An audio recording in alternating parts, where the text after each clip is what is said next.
Hey everybody, welcome to the Patty G Show. I'm your host, Patty G. We are here with Galen Iverstine of Iverstine Farms and Butcher right there on Perkins at the corner of Perkins and College. We are here to talk a little bit about farming, a little bit about the butcher business, a little bit about entrepreneurship in Baton Rouge. And I'm really excited to learn about his story, learn about everything he's got going on and what they're doing in and around the community. And before we get started, a big shout out to our wonderful people making this possible, Falaya Real Estate. We are in the Falaya Focus studio recording this, and also our friends over at Government Taco. Be sure and check them out. And without further ado, Galen, welcome to the show, man. Thanks for having me. Thank you for coming on. I'm glad we're able to get this nailed down and everybody's able to come out and visit. I'm excited to hear about what y'all are doing. Yeah, it's been a long process to where we are, but happy to come and share our story. Well, let's hear about that long process. Who is Galen Iverstine? So I'm a father of two, running a business here in Baton Rouge in the meat business. We were in farming for 10 years and came to Baton Rouge and opened a meat market basically out of necessity, and I've just been growing it ever since. Very nice. So y'all have a farm. Where's the farm at? So the farm was in Kentwood. We sold it this past year. So we were there from 2008 to 2020. A little thing called COVID hit in 2020, and it kind of helped us. It forced our hand to really shift focus for our business, which we were already kind of starting to do on the front end, and that was to start sourcing from other farms, like-minded farmers, and get more farmers involved and getting their products marketed in Baton Rouge. Got it. So the actual farming just became too much during COVID? Well, that, and we were hitting a spot where we actually needed more land to grow, and personally, that wasn't a debt I was willing to take on at the time. So instead of spinning my wheels trying to grow my own farm, the idea was, look, there's plenty of farmers out there doing a great job. They need a better outlet for their product. We need to just offer their products to the market. So how did y'all get into farming? That's an interesting story. So in 2007, I was a very mediocre, borderline poor political science major at LSU. Okay. So, YouTube rabbit holes were new at the time, and I was all in on going down rabbit holes. So I was in a class at LSU. I had actually, talked about going and get my master's and everything the next semester. I was in my senior year. We were doing a class on food policy and how I was looking at the Farm Bill and how the Farm Bill was written and what that meant for certain segments of the farming community, big, small, in the middle, and really how food goes from farm all the way to the consumer and all the steps that are in between and who gets paid, who doesn't get paid, and things like that. So in working on that project, I really started diving into alternative methods of what we would call direct-to-consumer farming in the country, and looking at some of those models, and really interested me in how these people were doing that instead of, being involved in the larger industrialized agriculture system. They chose to opt out and really raise their product and figure out a way to get it directly into the consumer's hands, which helped them, keep a small scale and get higher margins for their product. Right. They're able to take it straight from their farm to the table.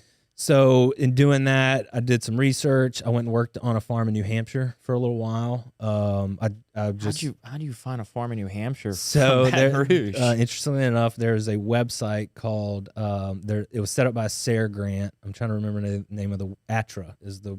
If you asked me what the acronym stood for, I couldn't tell you, but it's ATTRA. Something with agriculture. Yeah, and it's a system that helps small organic farms. It's basically a catch-all for information for small farms.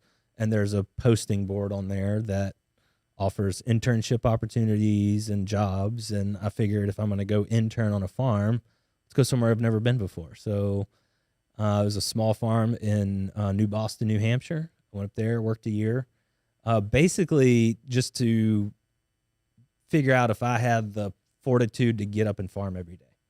It's not easy. It's not. I grew up in a hardworking family where, manual labor was very valued and learned a lot of it and some of those technical skills, but I'd never worked on a farm. So I went up there, worked for a year. At the time, I was in conversation with my dad, trying to convince. Our family wasn't farming 2 generations removed, basically. So okay, so my grandparents wasn't grew a up foreign, on farms. Okay, it wasn't a foreign concept to y'all. Yeah, so I kind of pitched my dad as like, hey, how about the Iverstines get back into farming? And he and I went and bought 65 acres in Kentwood, Louisiana in 2009, and started there very small. When I say very small, I mean like 100 chickens and 2 pigs and 5 cows. That small. That's still not small, though. Oh, that's way too small. But which I learned later, that's just too small to start a farm. Well, I guess of a farm for production purposes. Right. Yeah. My parents lived out in Sunshine when I was growing up, and they had about 9.5 acres.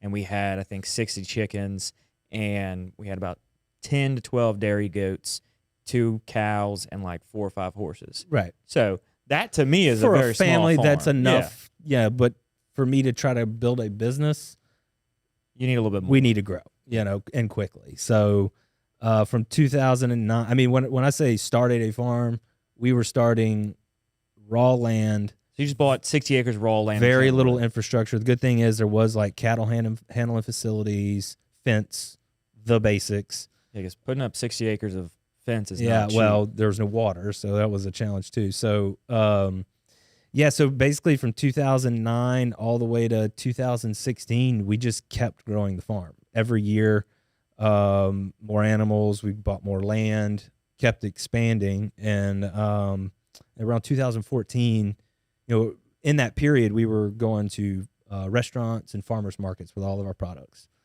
And that farmers market model was a great way for us to get started, but it was a really hard way to grow because your opportunities are very limited. You can only sell. You got 4 hours on you got 4 hours on a Saturday to make it happen. And it doesn't, if it rains or if LSU's at home or all these outside factors affect your revenue stream.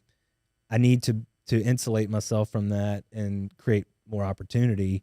So the idea was, well, how do I take that 4 hours of a farmer's market and do that 7 days a week? So we built our own butcher shop, So did you have to get like any licenses or permitting for being able to sell at the farmer's market and like the packaging? So all of our animals were going to either state or federally inspected processing facilities. This is another reason we decided to start doing this ourselves. So y'all weren't processing it yourself? We weren't doing any processing. Okay.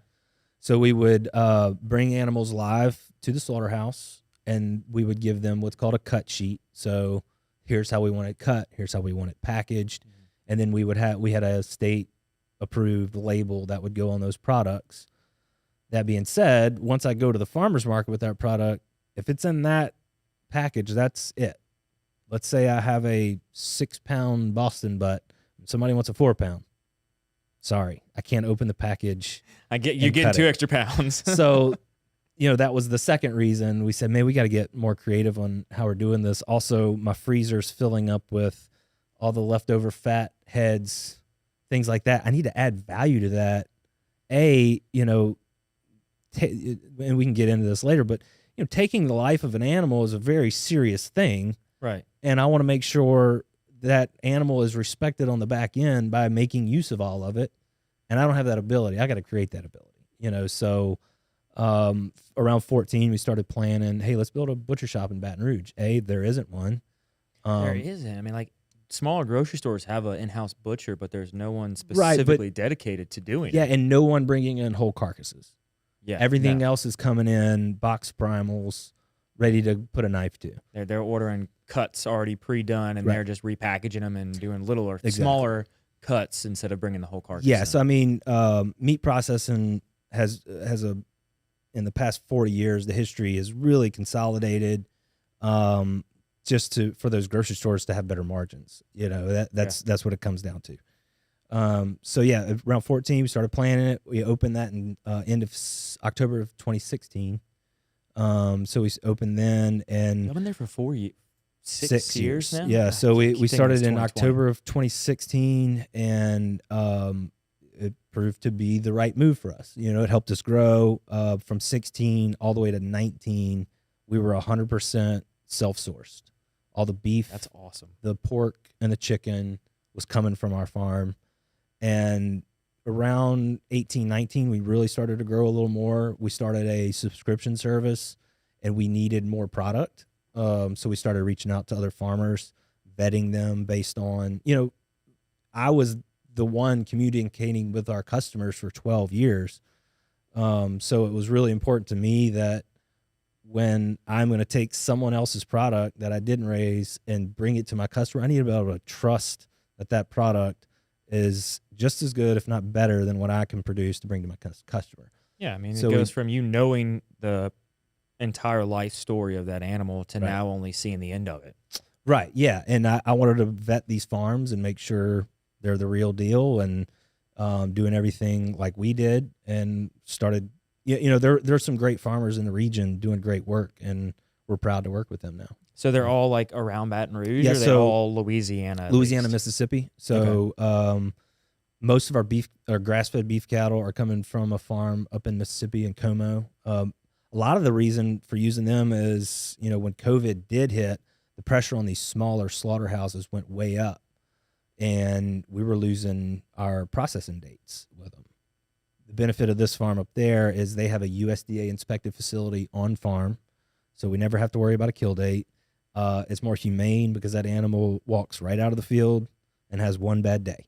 That's it. It lived its whole life on that pasture and then walks into the slaughterhouse on that farm, and it's handled right there. There's no trucking, no stress on the animal, and things like that. Yeah, so it's the whole process in one place. Right. I mean, that, again, going back to cutting out all the hands that touch the product before getting to the customer, now you just cut out a whole nother section. Yeah, and then in Como, Mississippi, I don't know if you've ever been there. Never been there. Not a whole lot of economic activity going on in Como, Mississippi. So this guy that we're working with up there, he's creating a lot of jobs for the community. He's got not only the farm where they're producing grass-fed beef and pork and poultry. He now has a slaughterhouse. I mean, he's got a restaurant on farm and a store. So he's really building an economic driver for the community, of a rural community, which is a real challenge. We have dying rural communities, and he's doing a lot to stimulate that economy. Especially with the people that want to stay there because they were either raised there by their parents or they just want to get away from the big cities. It's what can we do once we're out here now? Yeah, but on the other end of that is everybody grew up on the farm, and 80s and 90s hit and said, we're getting off the farm and going to the city. So that's what kind of killed these communities, so not a whole lot of people sticking around the farm. Yeah, I mean, it's definitely a different way of life. Growing up in high school and having to wake up at, 4 or 5 in the morning, go and milk the goats, pick the chicken eggs, and then, see how the cows are doing. It was definitely different than my 4 o'clock routine now. Right, yeah. And it's just, and there's a lot of responsibility. There's a whole lot of responsibility, and you've got to make sure that they've got everything they need, right? That's It's almost like having, another member of the family that you have to make sure is fed, their shelters in place. They don't have holes in the fences. There's nothing going to come and attack them. It's a full-time job just tending to the farm. Yeah, when natural disasters hit, it's a whole different thing than just making sure your refrigerator's running. Yeah, we had a goat deliver a baby in the middle of a storm, in the middle of the field. It's never going to be a pretty day. It's always a terrible day, terrible weather. We had to we see like a white spot in the field. We're like, wait, that's a baby goat. And having to run out there and tend to it. So, I mean, that period of us doing that and learning it and, making our fair share of mistakes along the way, really, I think now makes us a better buyer. It makes me a better customer of these farmers because I get it. I understand what goes into producing this. I understand when you call me, it's like, hey, man, we're going to be short 50 chickens this week. They just weren't big enough. I understand that. We're going to work with you. Yeah. We were out of chicken for the whole last month because the farmer we're working with out of Shreveport, he called me and said, hey, my labor staff, they're pretty stressed out and we need to pause and we need a break. So we're not going to, I was like, do it, Well, and another side of that also just goes to show how the local community, the local farming is also human, right? There will be seasonal times. You can't always get access to certain products year round. You have to understand it could be seasonal. It could be, like you said, the hands on the farm it was too much. They needed a break. That's right. Yeah. And having a local butcher shop that is solely sourced by local farms gets people to understand, okay, you're not going to have everything all the time. Now I'm going to be more intrigued to check out your social post. Hey, we've got this back in stock. Great, we're having chicken tonight.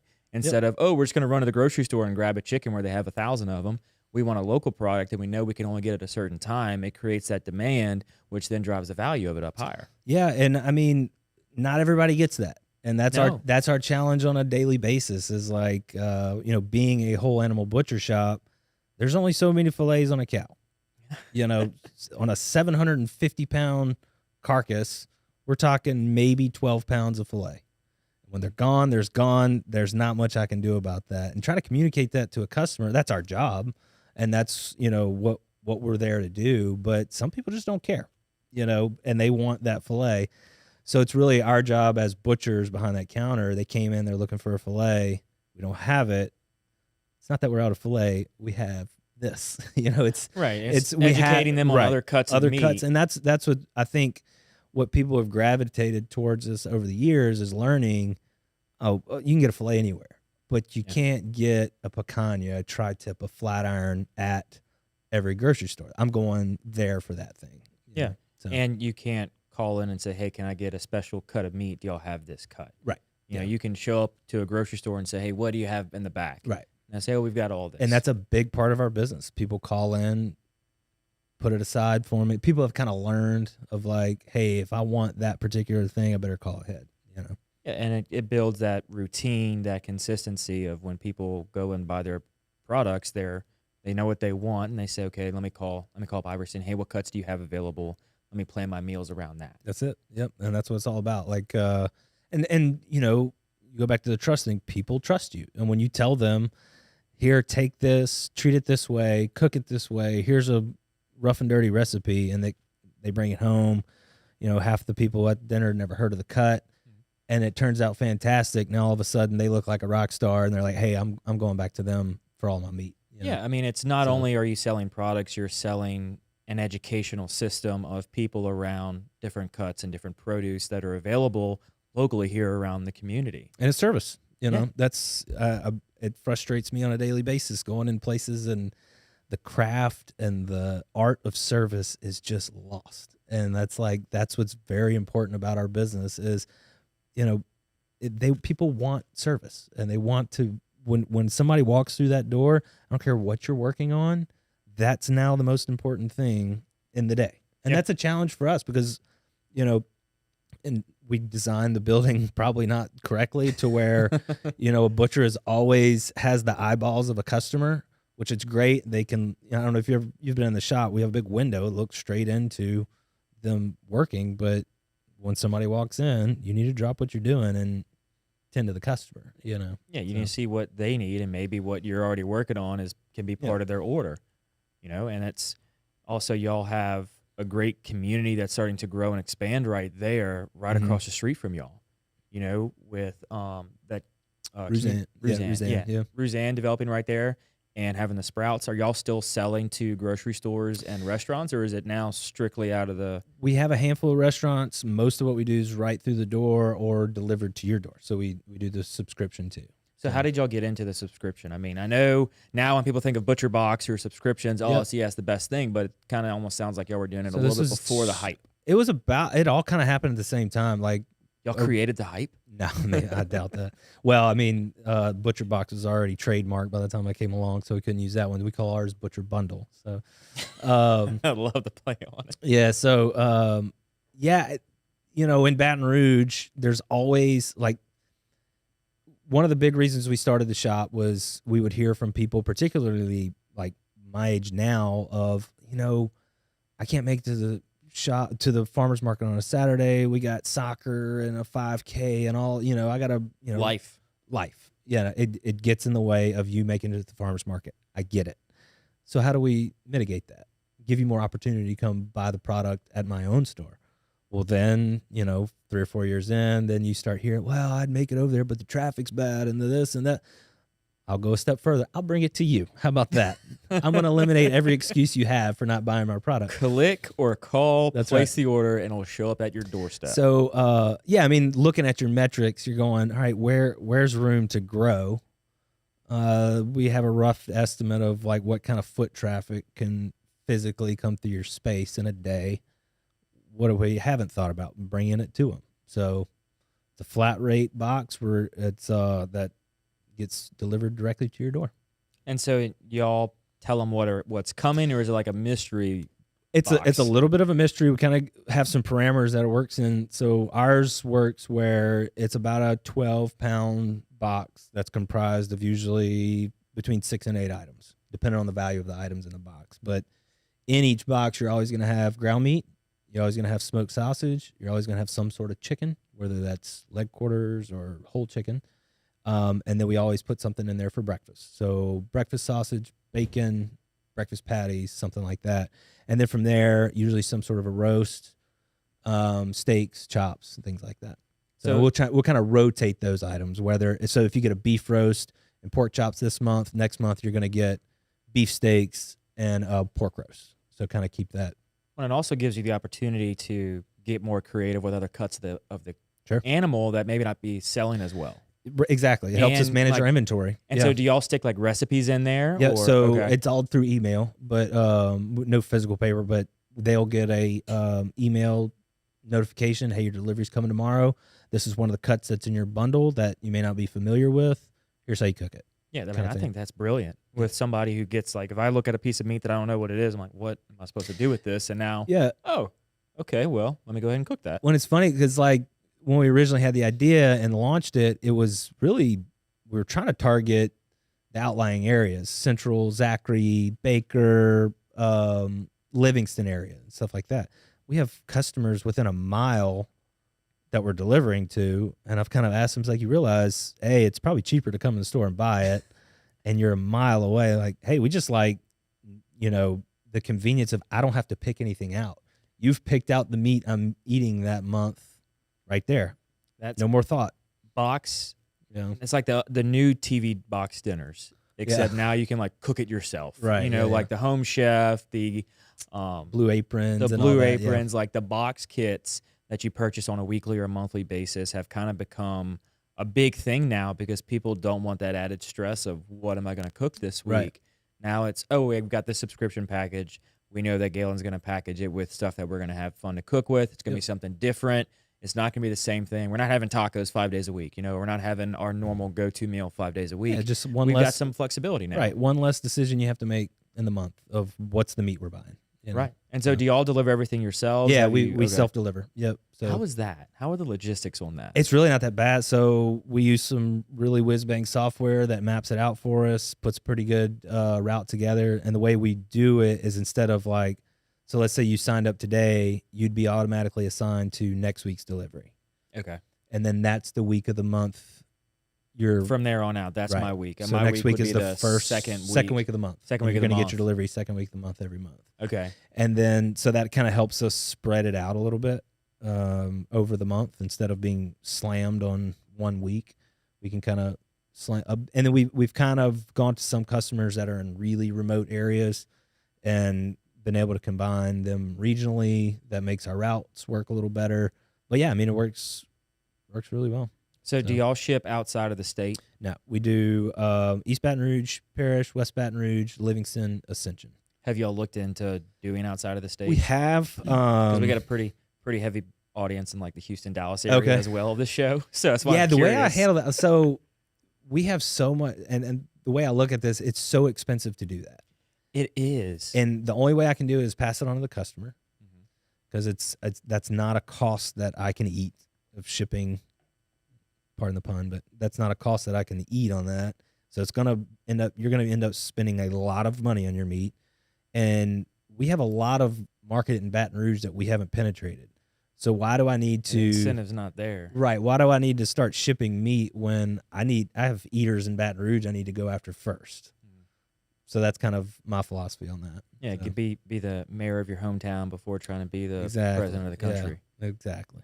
That makes sense. And so, yeah, I mean, because then I am directly competing with Butcher Box and Stay Classy Meats and all these ones that have popped up, how am I going to, make myself stand out from them to a person in Houston versus, somebody in Baton Rouge who gets online? I can get into that space. If they're Googling, meat delivered, I'm going to pop up because of the geographic pins that we have. Instead of somebody in Houston, they're going to get bombarded by 10 different companies. I'm sure in Texas especially. So I'm not on that scale. I'm going to let them beat each other up, and I'm going to carve out Baton Rouge for myself. Well, and also you have the feel-good aspect. When people buy locally, they know they're getting it from a local company. Like I was in Rouse's yesterday, and on the bread, they had a sticker. It said baked in Louisiana. And it was the same exact bread. One had a sticker, one didn't have a sticker. And I was like, I want the one that says baked in Louisiana. Right. Like I want to, That's right. That could be the only part of the process that was done in Louisiana. But the fact that it said made in Louisiana, I was like, I want this particular loaf of bread. And we live in a state where, eating local is like the big moniker with food these days. But honestly, Louisiana is probably the easiest state to do it. Like it really is, because of the variety of products that we're producing. Your seafood gumbo or your chicken and andouille gumbo, we would prefer you to cook. It's really easy to put that over Louisiana rice and Louisiana sweet. Yeah, we have a lot of products here. And y'all work with a lot of local brands. Yeah, I saw y'all at Supreme Rice Factory a couple weeks ago. So we that's the goal of our retail part is I'm not going to just be a grocery store. Right. It's got to have some local community tied to it. So we're working with, we got a very small seasoning section because we work with 3 local seasoning companies. Right. We've got one brand of rice. We've got one brand of oatmeal. So it's local products that we're trying to push. Yeah, which goes along with the whole business model. Right. So, and then we hear from our vendors that we're getting these products from. They're like, you're a small store, but you're a really good account because I'm not in here competing with Uncle Ben's and everybody else. They don't have to go and make sure their advertising stand is flashy and jumps out and grabs people's attention, because they know that, like for the seasonings, you've got 3 different people. Right. For the rice, you've got 1, and so more than just having their space available without having to compete, you now are also putting the dollars back into the state. That's right. You're not sending the dollars outside of the state to different communities. It's all staying local, which is helping the economy as a whole grow, which is exciting. That's exactly right. That's what we're trying to do. It's like, so now that we are, out sourcing from outside, that's part of one of the decision makers of whether we're going to work with a producer or not. So we look at, is it good for the economy of Louisiana? Is it good for the animal that they're raising? Is it good for the land that they're farming? Is it good for the farmer? Are they able to get a better premium? Because we talk about sustainability of farming on a agricultural level. But the only way a farmer can be sustainable over time is if it is financially viable for that farmer. Yeah. So that's a big part of it. And those guys are getting beat up on the open market on a daily basis. So more and more of them are looking at, hey, how can I get a little more creative on how I market my product? And I'm honest with them when we go to buy, you're going to get a better price out of me than if you just go sell through an auction or any other way that you're marketing. Well, and also for you, whenever they purchase out for you, for the example with the Mississippi farm, they don't have to load up these animals and transport them places. Right. I mean, that in and of itself is an expensive additional cost. If they're having to deal with somebody that's not local or doesn't have the means to handle everything in-house, you've now had this added cost that could be unnecessary if you're able to source a local vendor to purchase your goods. Mm-hmm. Yeah. So, I mean, it works well, and it gives them an opportunity to opt out and us an opportunity to offer customers in our community a unique product, is what it comes down to. Yeah. So the decision to close down the family farm or kind of get away from it and start sourcing from everybody else was mostly in part because COVID, but like, how was that? I mean, what was that thought process like? We were already headed that way. COVID just forced our hand a little faster.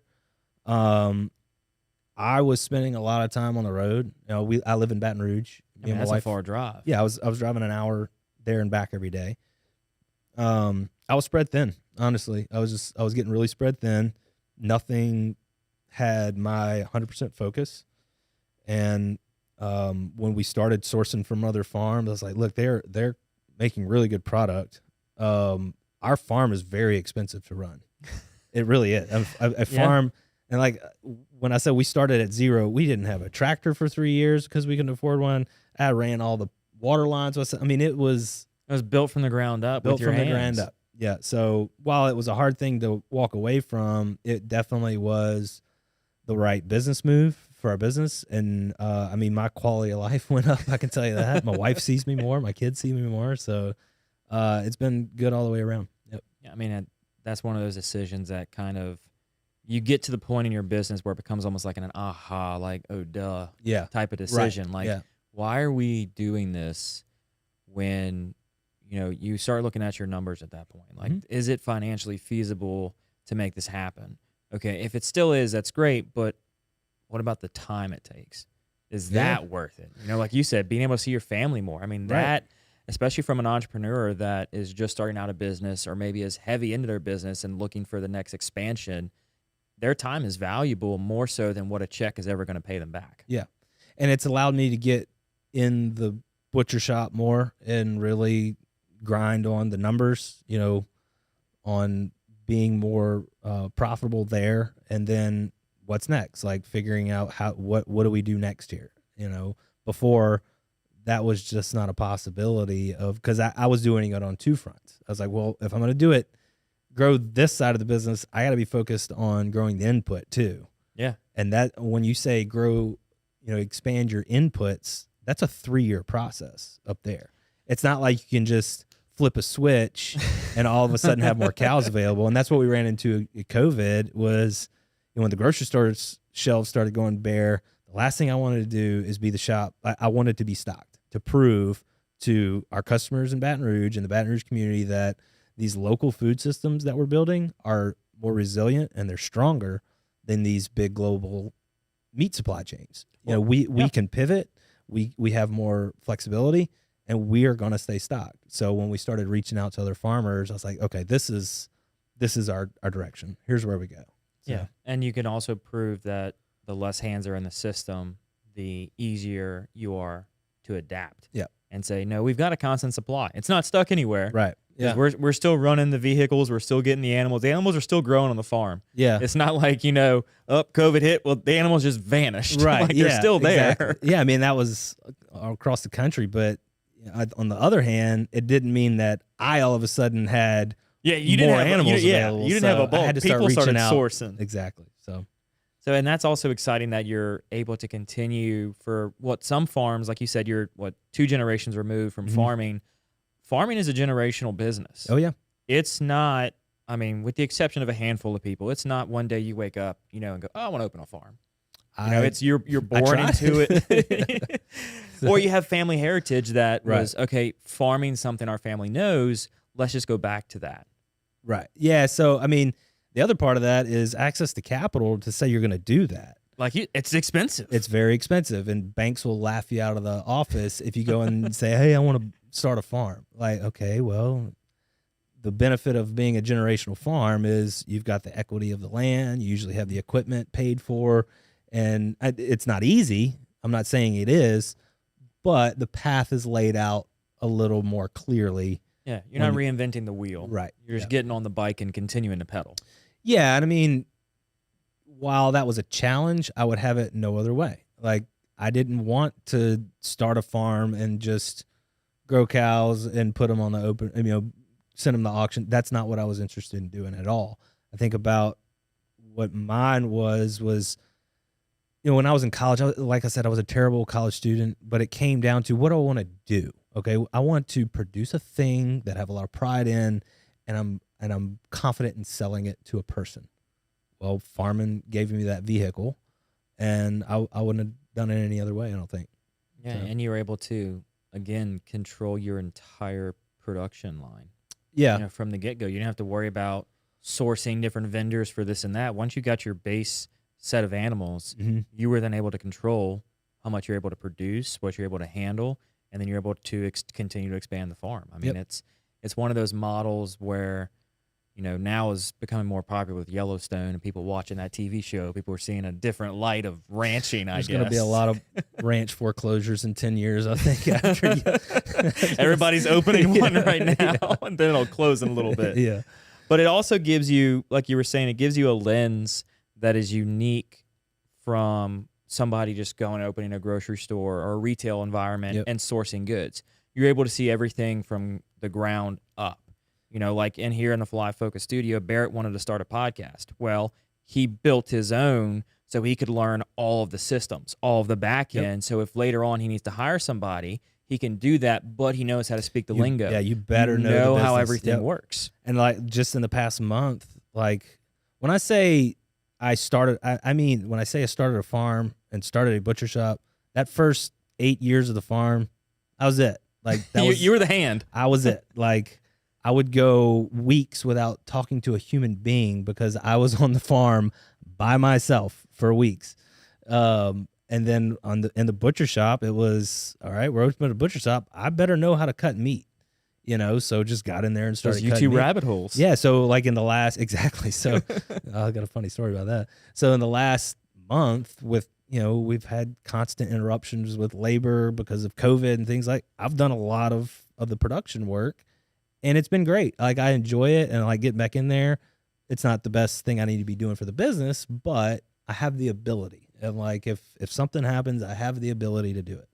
Yeah, like I remember you were posting on social media during which hurricane was it when you're like, family's at the shop, we've got food. That was the only place that had power. Yeah. So I just drugged the whole family to the shop and said, make a pallet in the corner, we're opening. Yeah. But I mean, you were, as the business owner, you weren't so far removed from every process. You were able to jump back in like it was day one and say, nope, I can do it everything. Sure. Yeah. Yeah. So, I mean, I've got a lot of hard knocks. Like I don't have a degree. I never finished my degree. I don't know if I ever will. I probably should because I have like 140 something credit hours and no degree. That's almost for like two. You can almost get 2 degrees with that. Like I said, very mediocre student. I saw every building on campus. I just didn't know what I wanted to do. I went into college just not knowing what I wanted to do.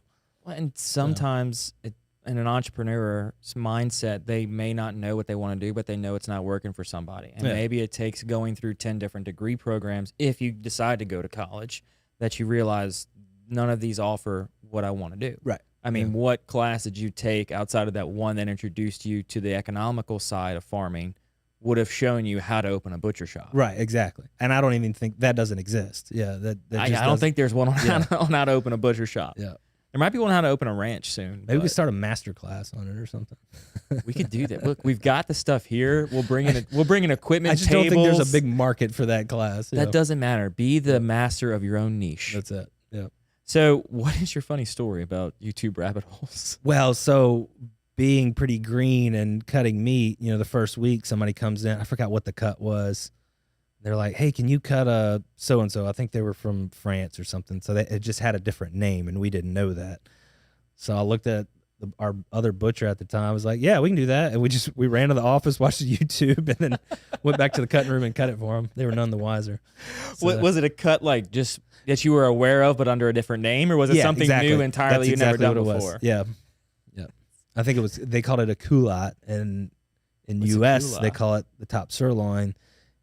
But the way you cut it is a little different. So okay, I bet you've learned just about every type of cut that you can make. Yeah, it's really interesting. It's great. And we still experiment. Like, what if we cut it this way, and what does it mean because that's the thing. So a lot of people don't understand the anatomy of a cow. It, like we were talking about, it's not all fillets. It's not. And if you pull the fillets off, now guess what? You don't have a T-bone. You can't cut a T-bone if you pull the fillets out. It's impossible. So I mean, there's gives and takes on it, and that's like I said, that's our job to be communicating to our customers. Man, there is so much content right there. Yeah, that could be made. It's been fun. So we do some we call them butcher classes. I should really just call them demos because some people expect to walk in there and grab a knife and start cutting. It's just not reality. It's not safe. But we do some butcher demos where we do wine and charcuterie, and then people come in the cut room and we walk them through where all the cuts come from. It's a good time. Yeah, I mean, that furthering the education of the various cuts you can have is, just pushes the business for miles. Yep. So what has been kind of the hardest thing opening a butcher shop and a farm? They can be two separate answers. Ooh, I mean, I think like I was talking about on the farm, access to capital, that was the hardest part. I was lucky enough to had parents that were, willing to back me on it on the front end there. So that was my saving grace there. On the butcher shop end of things, there's just so many things about running a retail business that you don't think about until you're in it. I had a little bit of experience in retail and restaurants and things like that through college, but running a retail business is a challenge, as far as everything from staffing to, making sure your taxes are paid, and all the things that all your licenses are up to date and all that. We are a family business. I'm the one in there on a daily basis, but my mother keeps all of that in line, and she does the books and all that. My dad is our professional handyman. When something's broken, he's fixing it. So we are a small family business, and that's another challenge of being in a family business, is learning how to work with family and respecting each other's boundaries. And, when you go to Christmas dinner, you put it off to the side, and this is family time. We'll get back to business when we open back up tomorrow. That's kind of you got to have time for both. And, it's been awesome. Like, working with family has been great. Like, me and my parents are really close, and we're in touch on a daily basis, and that's something I'm really grateful for. Yeah, I know. So, I came from a family business as well. My dad owns an industrial plumbing company, and from the time I turned 18, working with him in the plants, it was a unique atmosphere to be able to work with your parents for a job. Like, it was different. Right. It's different than going to work for a company now that's not owned by a family or not run by a family. It's a different atmosphere as a whole, but you do have to have that disconnect. You do have to be able to hang up your hat at the door, and when you come around the dinner table or the Christmas table, you have to be able to say, we're not going to talk shop. For sure. Like, we're going to, what else is going on? What else is going on for the other 12 hours of the day? At the same time, like, when it consumes you, like, it's great that everybody's it means you love what you're doing when it's hard to turn it off, know, and I'm never a person who's like, I can't wait to be, this is what I do. This is what I love. It's part of my life. I'm not going to run from it. And there's no reason to run from it or shut it off completely. Right.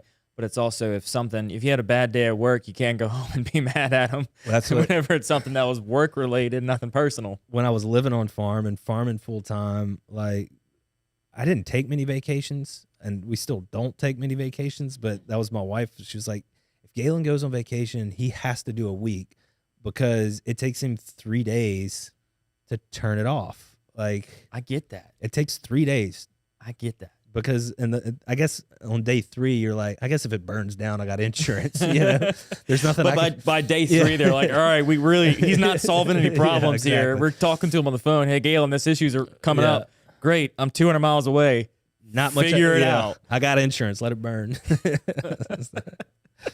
I think any entrepreneur that's starting a company or is heavy into their business on the day-to-day operations has a very tough time unplugging on vacation. Yeah. I mean, I know for me, and I'm, not even as heavy as you or Barrett are into their business, is tough for me to unplug and not be thinking about it constantly, not be wanting to reply to emails, DMs, phone calls.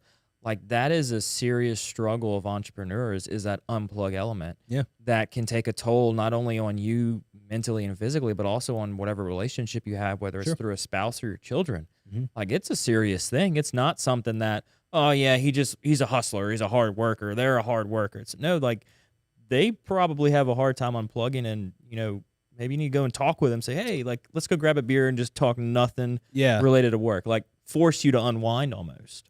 Yeah, and that's why most of my vacation spots are places that there's no cell service.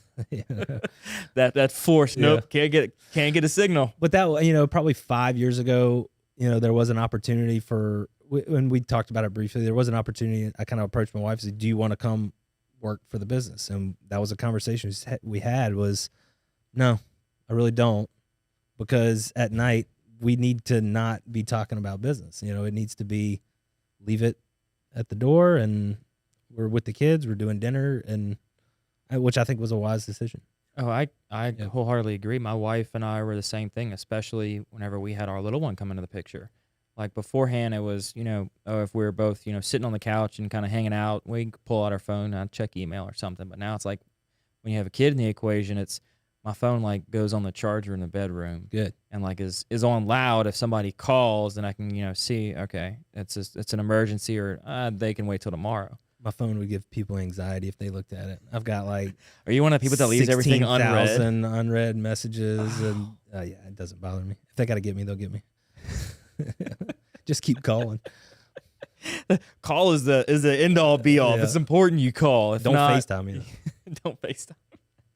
You don't answer FaceTime calls? No, that's awkward. You don't like looking at the phone. I don't want to look at you. It could be like my dad will answer it and he'll just put it on the counter. Yeah. What's the point then? I'm like, I'm just sitting here trying to, show you your grandson. Yeah. You're like, he'll lean over. Okay, there he is. I'm like, all right, cool. So what is something that you would have changed over this journey, if anything? I mean, while it was important for us to start small because I'd never run a farm, so my philosophy on the front end was I'm going to fail at some point. I want those failures to be as small as possible. Small and far apart. Right. So, if you make a mistake, don't do it twice and move on kind of mentality. And then when you're caring for animals, you want to be very careful that you don't get ahead of yourself. But at the same time, we probably drug our feet a little too much on the front end. So probably should have grown a little sooner. And then, we've started offering other products to, after years of people stumbling in and really not understanding what we're doing. It's different. Yeah, but doing something to cater to that person too, because they're a customer, so we need to have something for them. So offering more variety in our case were two things I think if we probably should have done it sooner, Yeah, So. I mean, from a business model standpoint, having a subscription box is one of the ways where your fixed costs can be, Mm-hmm. and you can still handle everything. Yeah. Like if nobody else was to walk through the door and all online orders were to cease and it's only subscription, can we still stay afloat? Right. Like, and you can measure all that stuff very easily. But and you also like know, it'd be really quick to grow it. exactly. Because we spend basically nothing on marketing it. And that's what I had we've had several ad agents, marketing agencies and things like that come to pitch us growing that. And they're like, well, if we put $100,000 to it, you can get this many. And then what? Where's all the cows going to come from? It would take me 6 months to figure out the supply chain on that. So, and that's another sustainability. yeah, like, it's gotta be at a incremental, hyper pace? right? It's got to be incremental growth, or it's just not sustainable. And I think that's one of the realizations that you've come to at what some would say at an earlier time is you can't just 10x your company overnight, Right. because of your supply chain. Sorry, Grant Cardone. Yeah, exactly. Sorry, Grant Cardone. You need the 1.5x. Yeah. How do we 1.5x our business Right. Yeah. over a period of time? Because it is, again, when you're doing local, your limitations are the supply chain, because you can't just overextend it. Then you're losing your initial motto, right? Yeah, And it's like, now we're sourcing it from right. 12 different farms in 6 different states, Yeah, Now I mean, you lost that touch. Right. And we want to be very honest about where everything comes from and how we do everything. And, you had mentioned, going to Houston and things like that. But it's like I said, I want to maximize what we can do in Baton Rouge. Yeah. We have all these great brands in Baton Rouge that you go to for a thing, so you think about like, if you want seafood, where do you go? Tony's Seafood. Yeah. If you want great running shoes, you go to Varsity Sports. If you want spices, you go to Red Stick Spice. Like, we have these great niche brands, and that's what we want to be for meat in Baton Rouge. Is like, it's not a second thought. It's we're cooking this, and this is where we're going for it. I want it to be that easy of a decision for customers in Baton Rouge. Yeah, I mean, I think you're well on the way to not only accomplishing that, but being the household name for that. That's what we look at the last. We have some things working for growth and things like that, and that's what we look at the last 10 years. We built a brand and now what's next? What do we do with it? Yeah, what's next on the horizon Yep. for the Iverstine brand? Right. So as we kind of start to wind down the show, we have a set list of questions we like to ask. The first one being, what are 3 lessons you've learned along the way throughout this journey? I mean, you've done 2 entirely what some would say different business models, and then you've eliminated one to now focus on the main. I mean, one is definitely sometimes you're in your own way. Get out of your own way. Like, you're overthinking this. Just try it and get out of your way. Stop overthinking. Another is like, you got to learn to trust others' ability quicker. You know, give them the ability to fail. Like, I'm not afraid of failing, so let somebody else try and fail. You know, so what's the big deal if they do? You know, you can clean it up. I'm trying to think. Maybe answer emails faster. Get rid of those 16,000 unread emails. But yeah, I mean, those are 2 things that I've, you know, after 10 years of working alone or whatever it was, 7 years of working alone, and then all of a sudden having 8 employees, managing people has been a challenge for me, and learning it and all the things that go along with it, you know. It's a whole new world. Yeah. So what is something you did as a kid you wish you could still do today? Ride my bicycle every day. I rode my bicycle every day as a kid. Every day? Every day. That's a lot of bike riding. We rode bikes a lot. We were bicycle family. It sounds like you just need to move closer to the shop. Or, you know, or just ride there from wherever you live. It's not that far. No, I mean, like, yeah, those except for fond today. memories. Except for know, today, the pouring rain. Every day you get home and gonna go ride the bike. You know, I love that. I was national championship BMX racer. Were you really? As a kid, yeah. Did you ever compete? Yeah. Oh, like that was like seriously? Yeah, national champion. Yeah. I did not know that. So like you went like all over the country competing? Yeah. So that would have been so. I probably couldn't make it a lap around that track right now at Perkins Road. So. I had a birthday party at Perkins Road track. We were there. Best birthday party ever. We were there 3 nights a week growing up, training and practicing. But yeah, those were just fond memories. If it was that easy to get home and just drop it and go ride the bike, that's a simpler time. You know? The farm life may have been your closest existence to reliving that. So what do you love about Baton Rouge and Louisiana? You always hear about the community, but it is truly like the easiest town. I've lived in other cities. It is truly the easiest town to like build your own sense of community in. You know, I've lucky enough in the industry that I'm in. It's a food industry, so I've been able to make really good connections in the food scene in Baton Rouge and get really good friendships and things like that. But it doesn't matter what you're into. There's a community for it in Baton Rouge, you know. So I think that's what's great. It's like and everybody's willing to help you in that community. Yes, you know. So everybody wants to help. They want to help. They support want you. You to succeed. Yeah, you know, everybody's very supportive. Which is, I mean, that's just a token of how great the community is here. Mm-hmm. Everybody wants to see everyone succeed and do very well in whatever business endeavor they're in. Yeah. So for the final question, what can I do to help you, man? Keep supporting local things. You know, I think it's important. If Baton Rouge ever does grow, it's going to be important that these little grassroots things in Baton Rouge are highlighted and focused and see the light of day. So which is what you're doing, but keep doing that. Keep doing it. Okay. Yeah. I can do that. And also I need to come get some more meat from you. Yeah. Come on. I need to check out that box. I mean, it might be a little much for a family of 3, but once you have that second, now you're a box family. Yeah. There we go. Start. So is there like a size of the box, or is it all one size? It's all one. That is something that we are going to launch, is maybe a smaller one for people with just maybe like 6 pounds. Yeah, 6 to 8 pounds. Yeah. Like similar items, just smaller amounts.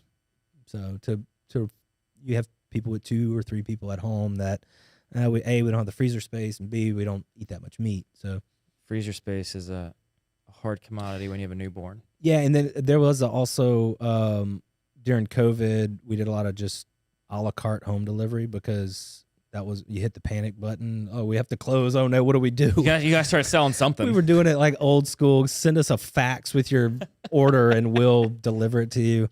But that model not a fax. It'll have like its own website, but like a la carte delivery. A landing page at Yeah, least. yeah. An order form. I just printed it out and threw it on the website and said, fax me this. Or screenshot it, whatever you want to do. There you go. But then how are you going to open the emails? So, okay. Well, thank you so much, Galen, for it was fun. coming and Thanks for sitting in having the me. studio. I appreciate your time. Appreciate hearing about your story. I don't know how I missed the BMX thing. I mean, I was a kid, you know. Yeah. That's like such an interesting element. It's like I don't know, like just because I was always on bikes as a kid. It's like like one of those relatable things, right? Yeah. Like, oh yeah, BMX. I used to do that growing up. Yeah. So Competitive at it. thank you so much. And if y'all are interested in getting his boxes, getting the Iverstine Farms boxes, you got to be local. So if you're out of the listening, Relatively local. So if you're out of the boot area, sorry. But make a trip down here and come check out the shop. It's really incredible what they have going on in here and how they're partnering with local communities and farmers all across the great state. So thank y'all so very, very much for tuning in. Another thanks to Falaya Focus Studios, where we're recording this show, and also one of his local chefs, Government Taco. He's got some JD's product lines in his shop, always available for you to go and get your seasoning needs. And if you're needing a barbecue, pick up some meat and grab those seasonings from the JD's product line. He restocked this Sunday. I know. Jay's all Full over restock. the place. There you go. And if you don't want to cook and you want to get experimental, Government Taco's new taco of the month is a sweet taco. I think it's called the Pontchartrain. And when Jay described it to me, it sounded like one of the best dessert tacos I've ever heard of. So it's only for the month of February, Valentine's. Go out there to Government Taco. Tell them the Patty G Show sent you, and they'll be sure to take care of you. And so, y'all, thank y'all so very much for listening. This has been Season 4, Episode 3 of the Patty G Show. Y'all have a good one.